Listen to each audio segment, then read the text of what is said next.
Hello and welcome to a brand new episode of the Lowdown. Today I'm absolutely thrilled to be joined by the Director and General Manager of Youth Programs at New York City FC, Brian Walsh. Brian, welcome to the show. Thank you very much, Connor. Thanks for having me. Brian, obviously based now in New York, where you're joining me now from today. It's a fair cry from where it all begun, in West Dublin, more specifically Palmerstown. Could you take us back to your youth, perhaps, Brian? What would be your earliest football memory? Wow, early school. Yeah, so front group, I actually started off in Clondalkin and then eventually moved to Palmerstown when I got a little older, maybe I think 7 or 8. But spent the first few years in Clondalkin playing just on the streets with friends. And I think my earliest memory was probably Italian 90, where Irish football was it was probably the best time ever to grow up in Ireland around football, because it was just a carnival atmosphere that World Cup year, that World Cup summer. And we had such a good team and the whole country got behind it. And I was swept up in all football, being so young. And the neighborhood I grew up in Dublin at that time was just the same as me, just playing football all day, every day. So probably Italian 90, that summer was probably the year it all kicked off for me, and my, I guess, love affair of the game sparked. And I suppose now that we're speaking about Italian 90, we might as well mention US 94, because obviously the vast proportion or all of your professional career has been spent working in the States. I mean, What were the set of circumstances that led you leaving Dublin, moving to the States to play college soccer? Yeah, well, I didn't even know this kind of thing existed until probably my 5th year in secondary school, coming out to the States on scholarship. So it wasn't on my radar. I had no idea. But I was in a position where I didn't know what I was going to do. I had no clue, what job I wanted to do, where I wanted to be. All my friends that I grew up with all kind of had a plan. They wanted to be in banking, or they wanted to be, tradespeople. But I was just like, I had no idea what I want to be or what I want to do. So one day we had a person come to school in Palmerstown that did a presentation on Closh Eid, which is I guess it's a post-secondary college in Dublin, and gives people like a year gap to figure out what they want to do, whether that's it's all different types of subjects that people go into. And she talked about scholarships to the States, and we had a football program where they would gear you and get you ready to come to the States, or put you in the best position to be in front of coaches that you could eventually come to the States to college or university over here. So that's where I went out after I graduated secondary school. I spent a year in Closh Eid, and I was fortunate enough to be recruited from there to here in New York. I'll be 20 years this year, actually 20th anniversary here in the States. But yeah, so it was just the circumstances of this person showing up at school and giving us a lecture, and I'm like, oh wow, that buys me more time to figure out what I want to do. If I can go to school, play football, and live in America, that sounds like a fantastic opportunity. So luckily it all worked out. But yeah, that's how I ended up here. Yes, and really, when you put it in context, that's 20 years ago. And you're starting to see, obviously, back then, there wouldn't have been too many, I'd imagine, Brian, that would be heading out on scholarships, unlike today. Yes, you're saying that, but the school I went to is Mercy College. It's based in Westchester County, a little north of New York City. It has a massive Irish contingent over the years, in the 80s and 90s, a big Irish connection of players coming in and out. And we just got so lucky. I came with my best friend too. So I was recruited over, and then a centre forward pulled out. He wasn't coming to school. And then the coach that was recruiting me asked me if I knew anyone else that had the academic background and also the playing ability to potentially come with me. I was like, yeah, my best friend literally is in Closh Eid with me. He would be a fantastic fit for this program. And he came with me. So we grew up on the same street, we're best friends since we were 7 years of age. And he was lucky enough to come with me. So both of us have been here ever since, together. Yeah, it's amazing, because even when you look back then, you look even at today, back then for a lot of young players, it seemed like England or bust, because the pathways weren't really sufficient there at home. But if you look at nowadays, Brian, it's a lot more pronounced, isn't it? Players going through a League of Ireland academy, spend their formative years in college education, and then make the move when they're 22, 23, when they have a few years racked up under their belt, or the US model as well. But I suppose, all things considered, you somehow managed to pick up the coaching bug along the way. Was that always at the forefront of your mind to get into? Not really, not necessarily. No, when I came here, I thought I was going to be a history teacher. I first started out to be, or I'm going to be a history teacher, and I'm going to do this. I'm going to do, focus on the academics. And when I came to school here, I excelled. I was never anything in Ireland. I was always under the radar, scraping, your through each test and your leaving cert and your junior cert. And the Irish academic system wasn't built for me. But when I came to the States, it was a much more, I guess, appealing way to learn over here. It was more inclusive. You ask your opinion rather than telling you what to do. And I remember in Ireland, when I first got to college here, one of the professors asked me my opinion about something.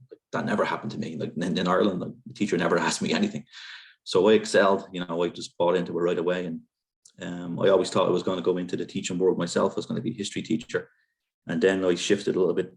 I went into the business school and started doing the business classes, and really liked them, because over here it's like a general, you do all your gen eds, but you get to pick and choose some subjects that you wouldn't necessarily think about. So I picked a few business courses and I really loved them. So then I studied business. I left the history, the teaching, the education, and went into the business school. Did undergraduate there. About 4 years bachelor's degree, and then I ended up doing a master's degree in business too. And I shifted my thinking. I was like, all right, I'm probably going to work on Wall Street or work in, corporate America. But then I was always coaching youth football all along the way, right? Not realizing that this is where I should be. I was just doing it because I love the game and teaching local kids in New York how to play, how, my passion of the game. And it wasn't until I did an internship at a really big firm here in New York. And it was a Monday evening. I'll never forget. It was a Monday evening, and we were talking about like square footage of a building we're going to purchase in like China or something. And I was thinking to myself, man, I was looking around the room, and I was the youngest person there. I was probably about 20, 21, whatever age I was. And everyone in the room was in their 60s and maybe late 60s and 70s. And they're all, seasoned corporate America people. And I'm saying to myself, if I want to be in a room at their age talking about anything, I don't want to be talking about square footage in a building. I want to be talking about football, right? So then I said to myself, all right, I need to shift gears a little bit now. I need to, how can I use the skills I have in the business world that I just graduated school? How can I move that into the football world? How can I kind of create a future for me in the game of football by using my business background and also my love of the game? So, lo and behold, all these different scenarios took place, and I've ended up being able to use both skills in the football world. But it was never, the grand plan was never there. This is what I'm going to do. It was always circumstances happened. Several things there played out, Brian. I think a large part of it is environmental, contextual, being that if you were in that same room back in Ireland, you probably wouldn't have thought any differently. But however, the college experience which you had previously in your formative years in the States, I suppose that ability to leverage critical thinking and merge that with following your curiosities, be it business and be it football, kind of led you to scratching an itch. And I suppose it was those dynamic skill sets that would actually serve you very well in your very first big role with the New York Cosmos, being put in charge of spearheading an academy program. I mean, which is an incredible task given a man such as yourself coming straight out of college. The Cosmos renowned for the likes of Pele, Franz Beckenbauer, Carlos Alberto. I mean, what were some of the obstacles and the challenges you had to overcome in that position? So before I got that role, so then I had full focus. I said to myself, right, I got to make the move into the football world. But that's easy to say, right? But you got to graft it out. You got to network. You got to meet the right people. You got to let people know that you're responsible and you mean what you're trying to do. So I left the school after I graduated. I worked at the school for a little bit, and then I got my green card, which enabled me to work anywhere I wanted. Because it's definitely, there's visa constraints when you're in the States. You have to make sure you're abiding by the immigration laws. So I got my green card. It enabled me to leave the school. But there was no job to walk into right after. So I said, I went to a very big football college here. It's called St. John's University. And I asked the head coach if he'd take me on. And he said he hadn't got a job. But I said, I don't care. I'll work for free. So I went with him. I worked with him and his coaching staff for a little over a year, going there every day, just learning, networking, let people know that I'm not, a flash in the pan. I'm not just, this is a career that I want to be in. And I worked there and I coached in the evenings to make ends meet. And while I was at St. John's, we heard rumors that the Cosmos was going to come back. And in New York is such a small, tight-knit football community. So when the head coach at the Cosmos is obviously very connected in the world of football here, he was mentioning that the Cosmos is going to come back and, they're going to be looking to hire people. Would I be interested in potentially interviewing? And I had a couple of other friends that were already employed by the Cosmos and they were vouching for me also. And I said, yeah, I would love to interview them, because I hadn't got a job. I was working for free, like literally 18 hours a day I was there. And then eventually I given the opportunity to meet the new president of the Cosmos. We met, we talked about his vision, I talked about what I could do to help him. I came into the Cosmos and I was 5 or 6 years there. It was one of the best experiences ever. I didn't realize how amazing the experience was because until you leave, because when you're immersed in that world, you're just swept away. 1 minute I'm managing the youth training and development program. Then they're saying, okay, we're going to build the academy. We need people to jump in and help build the academy. You raise your hand and say, hey, I want to help you build the academy. You give me that responsibility. Then we built the academy. We set up all these talent identification centers all over New York. We got unbelievable talent academy squads together, coaching staff together. And then they're saying, okay, we're going to build a B team. You raise your hand again. Hey, I want to be involved in that. They made me the B team manager, which is basically your head of all administration for the B team. So in 5 years, I went from just being the manager of the training and development program to then becoming the assistant director of that program, running the administration for the academy and also running the administration for the B team, all under my remit. So I was basically in charge of football from 4 years of age right up to right before the first team. So that was an amazing experience. And when you think back, you're like, wow, how do they manage? Because how do you sleep in the day? Because there's so much to do, but it was an unbelievable opportunity. But to go back to your original question, sorry for rambling on there. Some of the obstacles we faced was space constraints, budget constraints, making sure that you're in New York, playing space is so limited. So you had to kind of wrestle, how can you work with the local community while also trying to get your programs on running too, and just and finding the best players too, for the academy and also the reserve team. And remarkably enough, the first year of the B team, we won the national championship, which was absolutely crazy. A whirlwind of I think it was 8 months from our first tryout to winning the national championship that summer. And in that summer, we played in front of, I think it was 20,000 people in Chattanooga, Tennessee. It was a whirlwind of a year, but also a whirlwind of like 4 or 5 years at the Cosmos. On a separate note, obviously you get a lot of people reaching out to you, Brian, asking you for career advice or pathways as to break into the game from an executive level or whatever. Mm-hmm. Do you think the current cohort, the current generation, probably myself included, we're kind of short there taking that initiative? We're afraid to get our hands dirty in terms of working those 17, 18-hour days.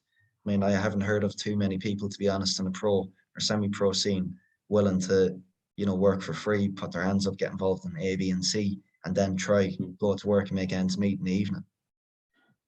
I don't know. Yeah, unfortunately or unfortunately, I get pinged probably three or four times a day on LinkedIn of people looking for a job or looking for this or looking for that. And I can't reach out, I can't answer everyone's email because it should be too much, but my story is a lot different than other people's. I'm not saying mine is the only way to go, but for me, that was the only way I saw how I could break into this world, because it's so competitive. It's so niche, and it's so competitive. And, if you're willing to stand out, or you have to you have to try and stand out, right? Whether that's you're willing to put shift in, you're willing to work, you're willing to meet the right people. But for me, that was the only way that I thought I could do it. And luckily enough, it's worked out so far. But I got people in my office that work in different departments to send out one resume right after they graduated college, and they're working, in their dream job. But for me, it was completely different. I was not that lucky. But yeah, the only advice I'd give people that are trying to break into the football world or any world is to network and let people know that you're responsible and hardworking and you're willing to get your hands dirty, for sure. I think it's all how you frame the perspective too. And as you said, working 5-6 years at the Cosmos, a startup as such, being able to put your name on a project, being able to show people that you can be held accountable, that you mean what you say, was the perfect standard bearer for a club like New York City FC to come in. I mean, what were the set of circumstances that led to that opportunity, Brian? Yeah, like I had one goal every morning at the St. John's University was to beat the head coach into the office every morning, because he got to the office at like 6 o'clock every morning. So I had to get there 5:59 just to show him that I'm there before him. He beat me a few times now, but probably over the course of the year, I probably got in a little bit earlier than him, the majority of the time. But the circumstances from leaving the Cosmos to NYCFC, unfortunately, the Cosmos ran into some financial issues, and they were looking for a new owner. And in that, I think it was over the Christmas, actually maybe 5 years ago this year. There was a situation where we were all furloughed as employees, where we weren't getting paid, but we were still working, because in the youth football world, if we didn't go to work, the kids weren't going to play. And that's the last thing we wanted to do. So we were working, and we were making sure the kids were getting through their training sessions and putting our best foot forward for the kids. And there was rumors that there was going to be a new owner, but nothing was ever materializing. And then I had the opportunity to meet Claudio Reyna, who was a sporting director at NYCFC at the time. He's now at Austin FC. And I met him and we talked. And just randomly enough, I was traveling to England the following week. I met with Claudio just on a vacation, just to watch a couple of football matches in the Premier League. And one of them was Man City against Spurs. And I just mentioned to him, oh, by the way, I'm actually heading over to Manchester in 2 or 3 days to watch the Spurs match. And he goes, oh, really? And, he remembered that, and he reached out to me about a day later and says, hey, I want you to meet one of my colleagues out of Manchester. I want you to just have a conversation with him. And I think he's going to be interested in what your experience and your background, and maybe, just, but it was never any offer of a job. It was just more of a conversation. And I went to Manchester. I went to the CFA with the City Football Academy, and just met some of the people over there, and talked about my background, my experiences, what I've done. If I had the chance to do it again, what I would do. And from that conversation, it kind of snowballed pretty quickly. They offered me a job the following week and wanted me to build their youth programs department. And here we are 5 years later. No overnight success. Yeah, exactly. So, but yes, it was just, and I'm sure Claudio was doing his research in the background too, asking about me, making sure it was what I did was accurate. And thankfully, he took a shot on me, and will be returning that favor forever. Of course. I mean, looking at the magnificent facility you guys have in Orangeburg, we were just discussing off camera, given my roots in Pearl River, just down the road. But I mean, how does the day-to-day now and the roles and responsibilities differ today, as opposed to at the very start 5 years ago, going into the club? Yeah, so 5 years ago, I was the only employee in my department. So I was doing everything, trying to, get the word out, run sessions, do the market. We have a massive operation within the club, but you're the only person connecting all the dots, and you're trying to do everything. But now we got more support staff within the department, and we're a little bit more slicker than just me doing everything. But it's all steps. We've grown exponentially over the last 5 years. Actually, next week, 2 weeks' time, will be our 5th anniversary of the department. From that day one, we've graduated about 20 kids into our academy. We have seen about 25,000 kids that come through the program in that 5 years. And we've what other really amazing statistics. We delivered our 30,000 hour of coaching a couple of weeks ago. So we're in so many different communities all over the region. We've got about 40 coaches delivering every single day, and they're out there trying to identify talent, but also trying to be great ambassadors of the club and engaging with kids from all ages, trying to make them fans of the club. It's amazing too that you said that at the end, making them fans of the club.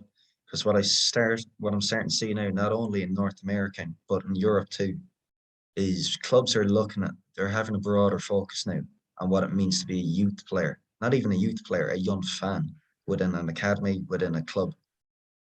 And I think at New York City FC, what you guys do in terms of providing these community hubs, coach mentorship programs, the mini blue pitches, it's absolutely incredible. And your spread is not only limited to New York City itself, but over the 5 boroughs, over Westchester County, over Connecticut, I may add. And you're starting to see the fruits of that labour come true. Kids joining from talent centres, joining the academy and whatnot. But how pivotal a role, I suppose, is patience to the whole process, and just consistency of execution. Because I imagine, as I said before, it cannot be an overnight success in one of the world's biggest metropolitan hubs to boot. Yeah, so we have 3. So in the club right now, we have 3 youth departments. We have our city and community, and they focus totally in New York City. That's the blue pitches. That's all our community initiatives are run through them.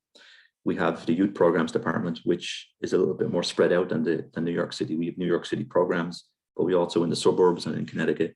And then we have our academy, which specifically focuses on those 100, 120 kids that are the best of the best in their age groups.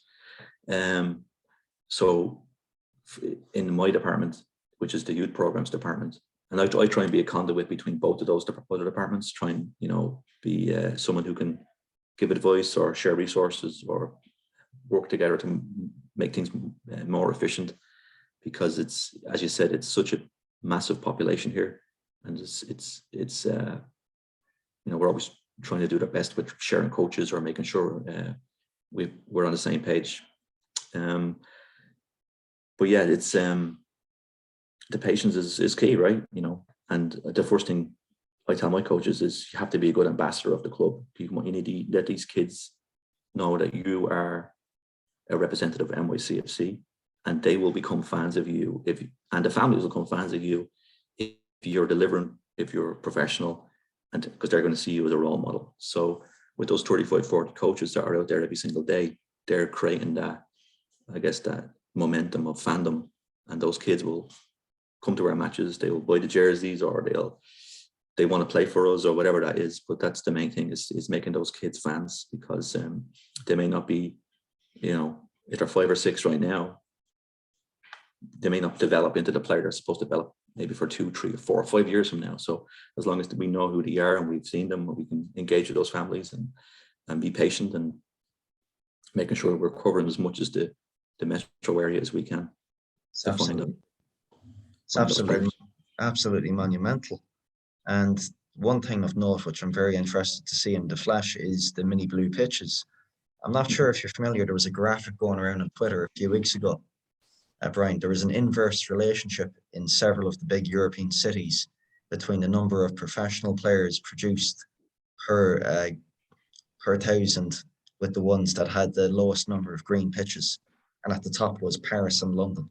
Not sure if I explained that correctly or not, but what I mean by that is the street soccer scene in New York, I think, has so much latent potential. It's just a thriving subculture. And I think you guys going in there and just tapping into some of the hidden gems at your disposal is absolutely key, and it's huge for the community. But I mean, getting back to that, you've been in the US, right, for 20 or so years now, Brian. I mean, during your time there, how much has the player pool changed in terms of the diversity of player coming through at the moment? Well, tremendously. But before I get to that, let me just mention that our city and community department, they're the ones who oversee the blue pitches and roll and build them. So we got 50. We announced our 50th there a couple of weeks ago, but we also announced we're going to build another 26 before the World Cup that will be here in 2026. So we'll have 50 plus the 26 blue pitches in this region, and so they're being used every single day. Kids jumping on, just planes pick up, which is fantastic to see. So the fruits of that will be seen in the future, right? As you said, London and Paris have seen it because they probably have them more. But you see, I see kids playing in those pitches every single day, and it's just so gratifying to see.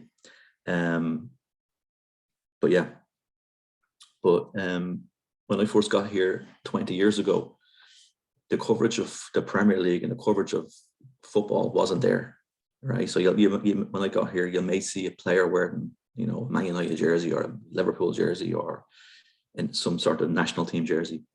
But now, 20 years later, the football's on every single day. You can watch just about every match in every league. Kids are bought into it. You've seen jerseys, you're seeing pre-season tours. They're all here because the kids are swept up in it. And with the video games and FIFA and just the internet with Messi and Ronaldo, it's just exploded. So now you're just seeing kids who are able to talk about the game. They understand stats and they're understanding transfers, and it's a completely different world than when I first got here 20 years ago, in terms of access to the game, access to watching the game. But, we're still largely participated, but access to watching international football's definitely exploded in the 20 years I've been here. I think that ties in nicely to the nuance of what you discussed earlier on about your coaches not only being coaches, but ambassadors being facilitators, providing them with the correct environment, providing them with the tools and the means they have to play the football they want, which is ultimately gratifying for someone like yourself in that position. But then zooming out a small bit, Brian, obviously New York City FC is just one small arm of the City Football Group. And of course, you're a big part of the global football education department there. I'd imagine the ability to have some of these conversations with your colleagues in Manchester, Melbourne, down in Montevideo, and Uruguay, over in India, must be absolutely fascinating in terms of what you guys can pull and share with one another. Yeah, absolutely.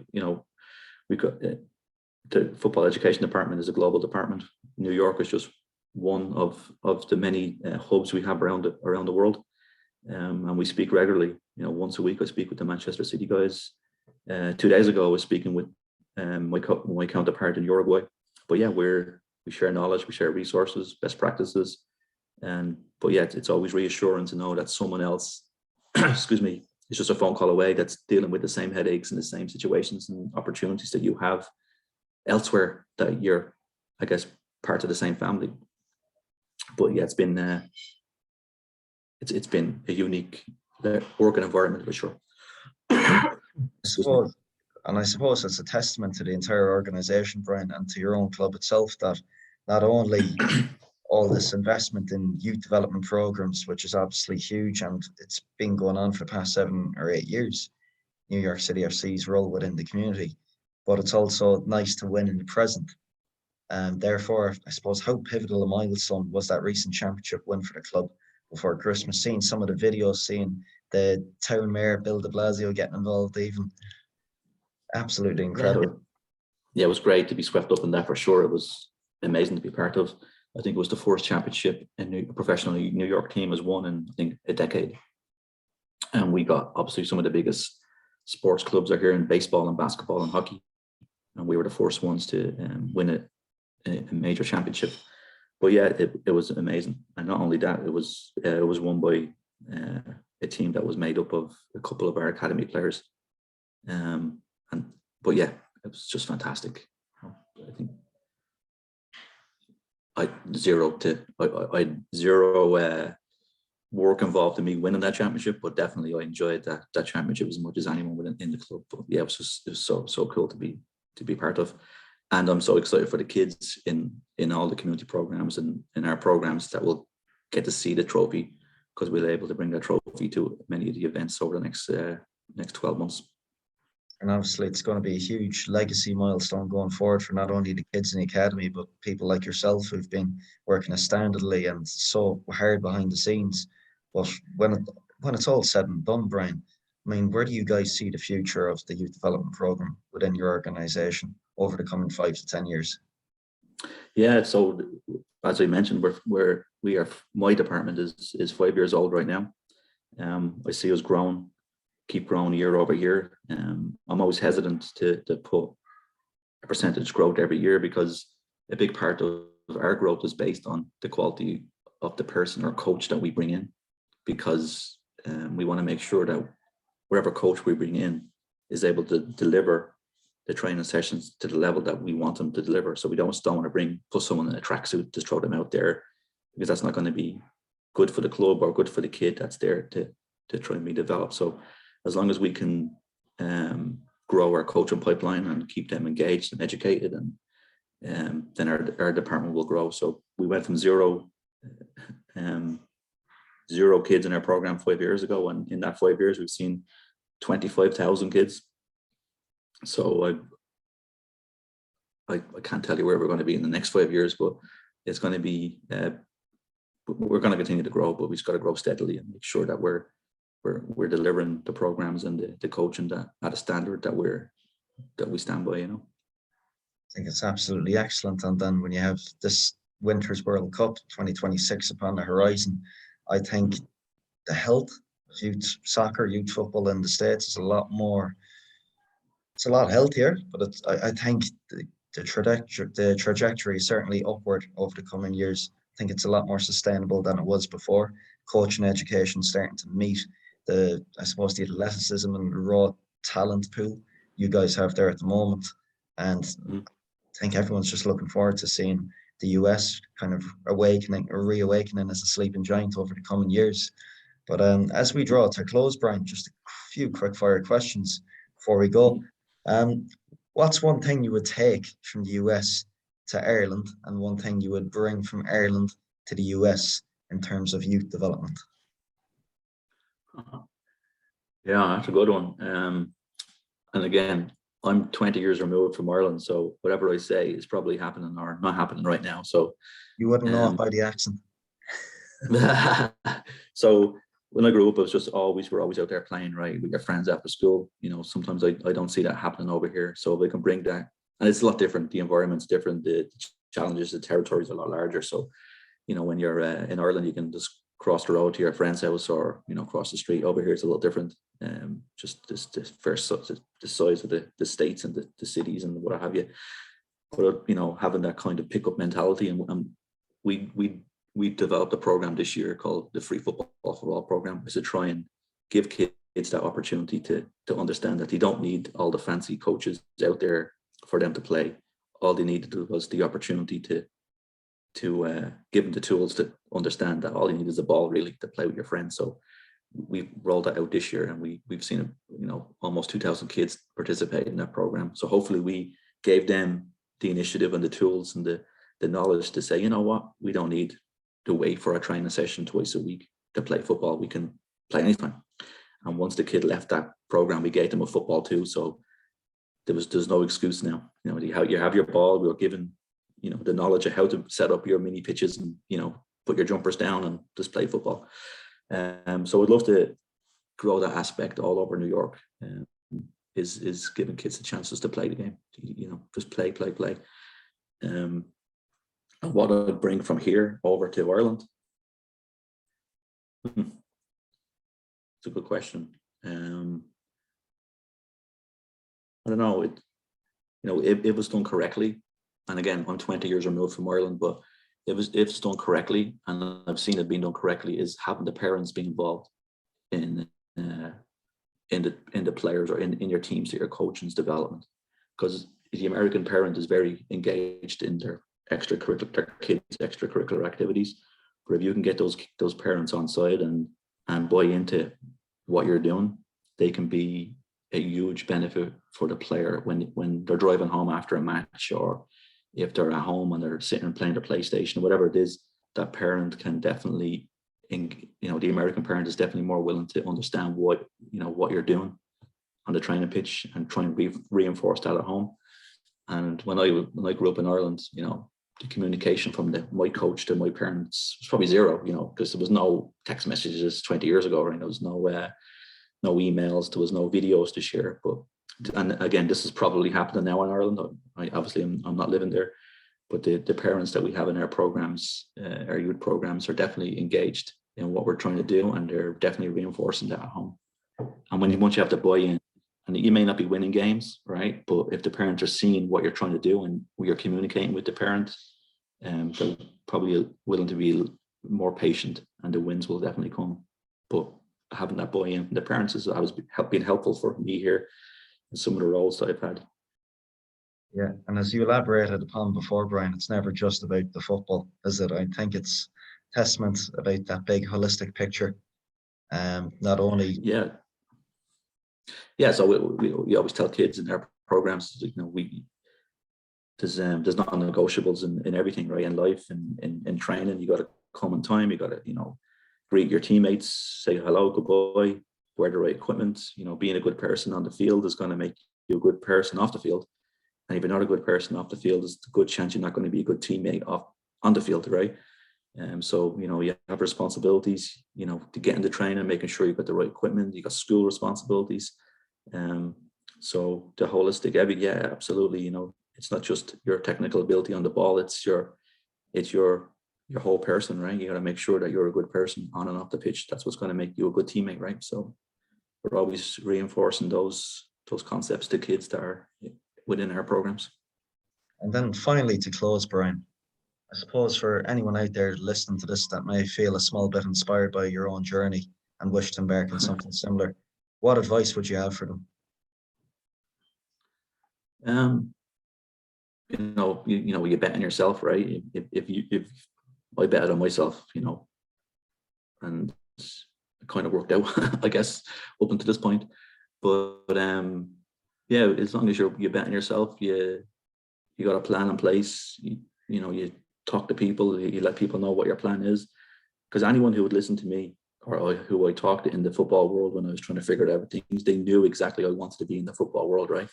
And then when opportunities came about, or they remembered that I was trying to be that person, so I'm sure that helped me a lot. But just bet on yourself and do everything you can, I guess, to put the best foot forward and to let people know that you're responsible and you're willing to work hard. I think that's testament to the journey you've been on thus far, and I don't see the wheels slowing down anytime soon. But Brian, look, it's been absolutely enlightening to hear from yourself and gain further detail and insight as to your own role within New York City FC and what came before it at the Cosmos. There's a lot of golden nuggets for all those there listening to take away from it. But if anybody wishes to keep up to date with yourself, where's the best place to catch you? You can reach out to me on, I guess, LinkedIn, but I'm on LinkedIn or social media. But if you ever come to New York, give me a shout. It's pretty accessible. You'll probably see me on football pitches all over. I was actually on football pitches all this week. But I'm not hard to find, but if I can help anyone, I will. But just reach out. It's pretty simple to get hold of me. You got hold of me and you're in the Middle East, right? Yeah. Well, I think it always helps when you share the same surname. I was like, just a long lost cousin of mine. Colin Caird, yeah. I think the last time we were on a Zoom call, you introduced me to the two kids as your long lost cousin. Yeah, I believe they're quiet still. They're downstairs right now. My daughter's in playing basketball, which is pretty cool to see. So even though I'm going to basketball training every Saturday, I'm picking up some nuggets from the basketball coach that I can bring into the football world. You never have that idle mind, do you? It's always wandering. Yeah, absolutely. Yeah. Brian, thanks for coming on. Been an absolute pleasure. Thank you very much for having me. I really appreciate it.